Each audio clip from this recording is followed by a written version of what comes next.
আজকে সকালবেলা আমি যাব মাছ মারতে। Hello everyone, welcome back to my daily blog. তো চলো আজকে সকাল থেকে ভিডিওটা স্টার্ট করি।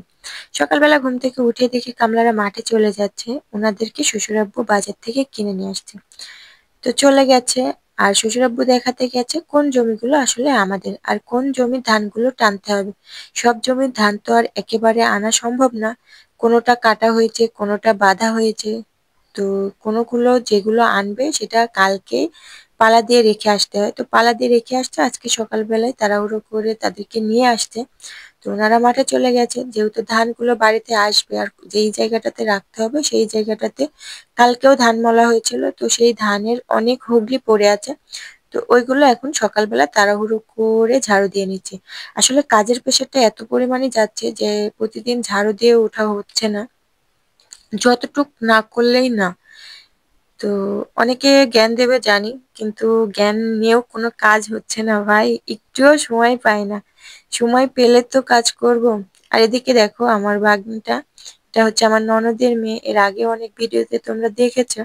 তো ওকে নিয়ে একটু দুষ্টুমি করছিলাম। ও আসলে আমাকে আম্মি বলে, তো আম্মির কষ্ট দেখে ও নিজেও ঝাড়ু দেওয়া শুরু করে দিয়েছিল। এর মধ্যে আমার অর্ধেক উঠানটা কোনো রকম ঝাড়ু দেওয়া হয়েছিল।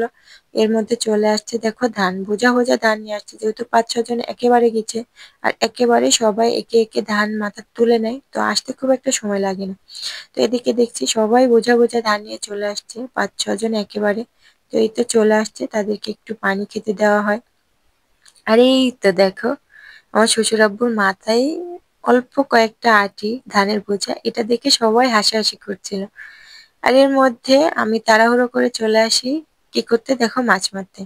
আসলে আমার দেবর যে গিয়েছিল বাজারে রসুন বিক্রি করতে, যে রসুনগুলো আমরা ভাঙছিলাম কোয়া বিক্রি করতে। তো ওখান থেকে আসার সময় দেখে যে এই অল্প একটু পানি এখানে না প্রচুর মাছ লাফাচ্ছে। তো ও বলল যে এভাবে চলেন যায় মাছ দেখে আসি কেমন। আসলে ও একা একাই আসতে লজ্জা পাচ্ছিল সকালবেলা একেতে, তার উপরে অন্য জায়গা অন্যদের জমি।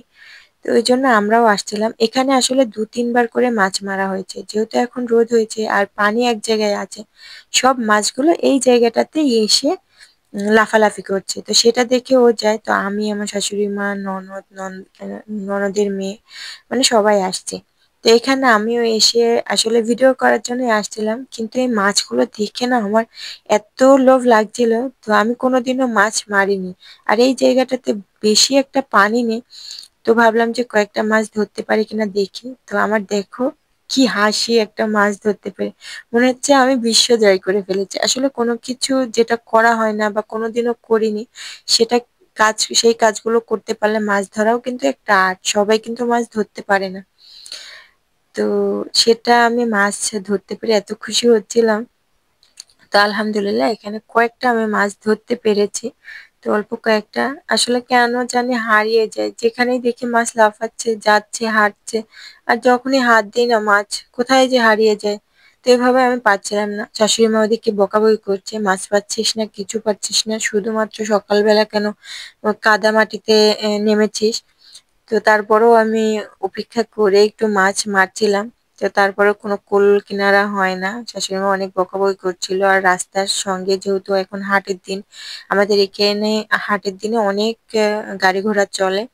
আর যেহেতু সকালবেলা পেঁয়াজ রসুনের বাজার, তো তাড়াতাড়ি করে আমাকে বললো বাড়িতে চলে যা, রান্নাও আছে, হুজুর আসবে সকাল 7:30-8টার মধ্যে খেতে। তো ওই জন্য আমি তাড়াহুড়ো করে চলে আসি, কি আর করার। ওদিকে সবাই মাছ মারছে আর আমি এদিকে আসছি রান্না করতে। ভাতটাই তাড়াহুড়ো করে বসিয়ে দিই, কালকে আমার নন্দাইরা আসছিল, তো অনেক রান্না বান্না করেছিলাম। তো ফ্রিজে গরুর গোশ মুরগির গোশ রয়েছে, তো ওটা দিয়ে হুজুর আসলে খেতে দিয়ে দিব। মাছটা পরে রান্না করব, আমার একটা মাছও রান্না করার আছে। এদিকে আমি ভাতের চুলে জাল দিচ্ছিলাম, আর আহ শাশুড়ি মা এসে বললো দেখো কত মাছ পেয়েছে। তো এখানে দেখছি যে আসলে অনেক মাছ পেয়েছে। আসলে আমরা এটা চিন্তাই ছিলাম না, মানে চিন্তাই করছিলাম না যে এতগুলো মাছ পাবো। আলহামদুলিল্লাহ ওখানে 2 কেজি মতো মাছ পেয়েছি আমরা। এর মধ্যে চলে আসছি পাঙাশ মাছ রান্না করব, এটা আমি কালকে ভিজিয়ে রাখছিলাম, মানে গতকাল, যে আমার এই যে পিচি বাবাটাকে খাওয়ানোর জন্য। ও আসলে এখানে আসছে ভাত মুখে দেওয়ার জন্য। তো খুবই কাজের প্রেসারে ছিলাম, তো তাড়াতাড়ি করে কালকে মানে গতকালকে আমরা ওকে একটু পায়েস রান্না করে খাইয়েছিলাম। আলহামদুলিল্লাহ ও বাড়িতে একটুও ভাত খায়নি, এখানে এসে সব খেয়েছে, ভাত খেয়েছে, পায়েস খেয়েছে, গোশ খেয়েছে। মাছটা আমি এত কাজের প্রেশারে ছিলাম যে আসলে ওদেরকে খেতেই দিতে পারিনি। শাশুড়ি মা কোনরকম খাইয়ে দিয়েছিল। তো এখন এই তো জিলাপি খাচ্ছে। তো ওর এই খাওয়া দেখে না সবাই হাসাহাসি করছিল। আর আমাদের বাড়িতে কোনো বাচ্চা নেই তো, ওদেরকে পেলে না আমরা খুবই খুশি হয়ে যাই। এর মধ্যে দেখো দুপুরও হয়ে গিয়েছে আর দেখো ধানও চলে আসছে মাঠ থেকে। আলহামদুলিল্লাহ যতগুলো বাঁধা হয়ে গিয়েছে আর শুকিয়েছে ধানগুলো সেগুলোই বাড়িতে নিয়ে আসা হয়ে গেছে। আর এর মধ্যে কালকেও ধান মলা হয়েছিল। তো যে পোয়ালগুলো ছিল সেগুলো এখন সাজিয়ে নেওয়া হচ্ছে। তো আমার বড় চাচা শ্বশুররা এখানে আসলে মানা করেছিল ধান পালা দিতে। তো পরে আবারও বলা হয়েছে, কারণ তারা 15 বছর আগে আমাদের এখানে থাকতে দিয়েছিল, কিন্তু এখন তারা রাজি হচ্ছে না। তো এখন আমরা কোথায় ঘর তুলবো, যেটা আমার 2 বছর 3 বছর আগে এই ঘরগুলো তোলা।